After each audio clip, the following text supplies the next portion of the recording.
जी भाई खालिद खान दसो आज दे इस वॉलीबॉल टूर्नामेंट दे बारे मजा आया है। साड़ी तहसील का सकाफती मैच है जी। ठीक है ये जद्दी पुश्ती ये तहसील सहीवाल वाले शुरू किया। ठीक है, ठीक ये जेड़े आते ने जी मी अली वाले हैंज किया ते फलाणा ये साडे कोलों शुरू होया जी। हाँ हाँ हाँ ये फिरूक वाले साडे इलाके वाले ये मैच शुरू तो करांदा ठीक है साडी ये तहसील खोखरा मरकज है जी जी साडा मरकज है ते रेतरी ते खोखरा दे खोखरा का कमाल का कमाल मैच कर- किया जी। ठीक कमाल है। मजा आया जी। ठीक है बड़ा पुरअमन माहौल आ पुरअमन माहौल दे विच बड़ा मजा आया जी। और हजारों दा मजमा हजारों का हिसाब मजमू होया बहुत ठीक बड़ा है। मतलब है, अच्छा माहौल आ ठीक है। अच्छे बंदे कोई बदतमीजी नहीं बड़ा अच्छा मैच बहुत होया अच्छा जी। होया। इलाके का बड़ा अच्छा मैच है और इंशाल्लाह हाँ हाँ 26-27 हाँ, हाँ। खेड आउंदी पई हवेली ने थोके ने करे अच्छा ठीक हो गया वो भी बड़ा मजा आसी क्या जनाब बात है, सारे क्या इलाके बात है, वाले नु क्या असि बात दावत है। देने हैं जनाब। क्या बात है। लाजमी मेहरबानी करे हर बंदा तशरीफ ले आवे ठीक हर है। बंदे नु इज्जत रिस्पेक्ट दिती दीती वैसी वैसी कोई झगड़ा नहीं कोई गल नहीं बड़ा ठीक। मजा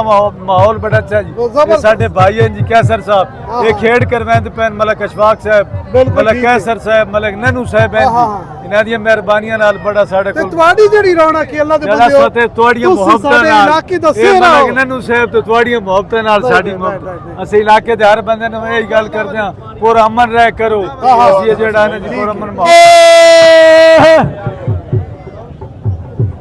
ਮੇਰੇ ਉਸਤਾਦਾਂ ਦੀ ਆਈਡੀ ਮਲਕ ਅਰਸਲਾਨ ਸਾਹਿਬ ਦੀ ਆਈਡੀ ਨਾਲ ਸਭੀ ਕਰੋ ਮੈਨੂੰ ਫਾਲੋ ਕੀਤਾ ਕਰੋ ਉਸਤਾਦਾਂ ਦੀ ਆਈਡੀ ਨੂੰ ਫਾਲੋ ਉਸਤਾਦਾਂ ਦੀ ਆਈਡੀ ਨੂੰ ਫਾਲੋ ਵੀ ਕੀਤਾ ਕਰੋ ਲਾਈਕ ਵੀ ਕੀਤਾ ਕਰੋ ਤੇ ਨਾਲ ਦਿਲ ਵੀ ਕੀਤਾ ਕਰੋ बड़े सौखे